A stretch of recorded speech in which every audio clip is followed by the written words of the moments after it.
Nice, Kat. Naloka ako sa gym.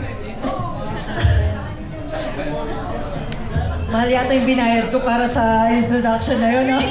Joke lang po yun. Para maganda lang yung dating, di ba? Ayan, so Mr. Cupido po ang ating birthday celebrant.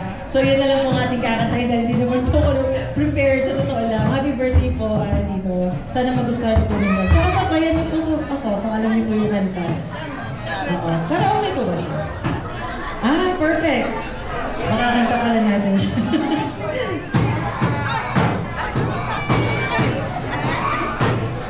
At pwede pang sumba to.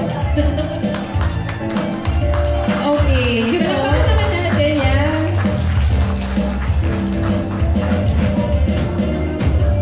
Naaalala ang kanyang tindig at forma. At kapag siya ay nakita, kinikilig akong talaga. Di naman siya sobrang gwapo, ngunit siya ang type na type ko. Bakit ba ganito ang nadarama ng puso ko? Ay, minsan siya ay nakausap, ako ay parang nasa